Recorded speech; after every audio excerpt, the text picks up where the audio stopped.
Hey, I'm Linda. Welcome to the KX Country Clubhouse. My special guest today, James. James Barker Band. How are you? Good. How are you doing? Oh, not too bad, considering what we've been going through the last, 6 months? Yeah, has it been that long? It's a little bit terrifying when you say it like that. I know. Now, where are you all set up? Is this in your home? Yeah, this is my little studio in Nashville. So in our Awesome. Well, welcome. And I want to first of all congratulate you on your multiple nominations for the upcoming Canadian Country Music Awards. Oh, thank you very much. Yeah, it's pretty exciting. It's such a weird year when you can't like be there in person to do all this stuff, but it's we're still super excited for it to take place. They're still going to put on an awesome show. So you are up for Album of the Year for Singles Only, Group of the Year, and Single of the Year for Keep It Simple, and Fans' Choice. That's huge.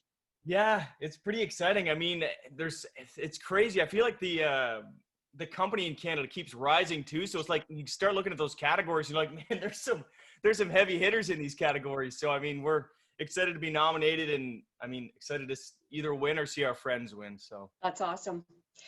Thank you, by the way, for your single Summertime, screaming up the charts here in Canada. I think the timing was perfect because of the way we're all feeling. You know, we've got those hot summer nights. We want to be around the bonfire with our friends and looking at the stars. The lyrics are just amazing. oh, thank you very much. That's what we didn't know, because I mean, you start planning, what songs you're going to release so far in advance. And so we had started planning this in like January, and then March hit, and we're like, oh, should we really be releasing a song that's about going out and hanging out with people? And we're like, you know what, like you said, more than ever, I feel like it's good to have just those positive songs. There's enough negativity right now coming from all directions, keep the vibes positive. So. I love it. Yes. Now, last year at this time, you were basically out on the road. You were playing summer concert festivals. What is an average day for you right now? Oh my goodness. Well, it's definitely a lot different than that. It's actually, I feel like probably I'm the same way as a lot of musicians. It's the first time that you've actually gotten a chance to just be at home for an extended period of time. So I actually wake up at a like decent hour, sometimes like 5 o'clock. Like I get up pretty early now.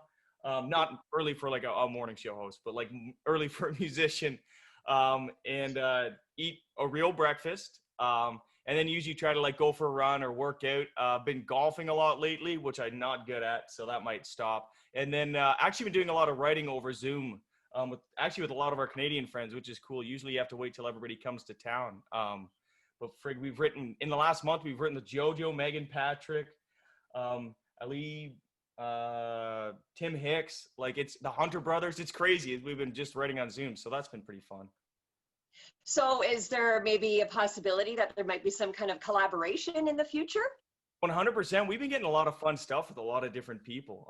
So I mean, you never friggin' know. It's the craziest thing to me will be whenever that first song comes out that you wrote over the internet. It feels like some like 1984 stuff. It's like they didn't even get in person. Got a song on the radio. A lot of us have been, eating snacks and baking a lot of stuff and putting on that COVID weight. Have you acquired any bad habits? Definitely. I learned early on in quarantine that I just can't keep ice cream in the house. I can't control. I have a real problem with ice cream. I don't know if it's like because I had a couple buddies that were dairy farmers growing up, and so you get used to eating ice cream when your metabolism can do that, and then you start getting into your 20s and you're like, I can't do this. I was ordering like the Ben and Jerry ones. I started ordering them like online through like Uber Eats, and I would eat like a tub a night, and I was like, this is more calories than you should eat in a week. So I had to nip that one in the butt pretty quick. Yeah, I got hooked on Moose Tracks. And have you tried Netflix and Chill? Yes, I have tried Netflix. I love both of those. Both of those. Delicious. Ice creams. So good. So good. What is the biggest thing that you've missed since this pandemic? Sound like a cliche answer, but it's definitely playing the live shows. I mean, it's been weird down here for my wife Stephanie and I, because with the Canadian border stuff, you can go back to Canada, but you have to quarantine, and then when you come back, and we don't want to put our families at risk and stuff. So not seeing our families has been crazy. That's really sad because we're both really family oriented. But as far as like music stuff goes, just not playing shows. I mean, this is the longest I've gone without playing a show since I was 16. I bet it's pretty wild. So. That's a major, major adjustment. So would you say that during the pandemic, you have been more inspired to write? I would say, yeah, like, just because once you start doing, like, working, I guess, that muscle a little bit more, it just kind of like, is a bit of a, like a chain reaction. And so when you're every day, you just get more ideas and get better at writing and kind of keep flexing that muscle. And so I feel like it's been a lot of that. Where usually you'll write a couple days and then be like, okay, we got to hop on a plane and go to wherever. But right now it's just like you wake up every day and write, which is really fun because you get to work that, like I said, that creative muscle that you don't normally get to focus on for this long. That's awesome. I want to thank you for your time today, James. Please say hi to the rest of the band for us. I will for sure. And hopefully before too long, we can get in to see you guys and heck, even maybe play a show one day. Wouldn't that be nice? In the meantime, we are continuing to spin summertime. We're going to stretch this beautiful weather out for as long as we can. Yeah, stretch this summer out as long as we can. I mean, we can close 2020 quick, but let's keep the summer going. You got it. Thanks so much, James. Awesome. Thanks.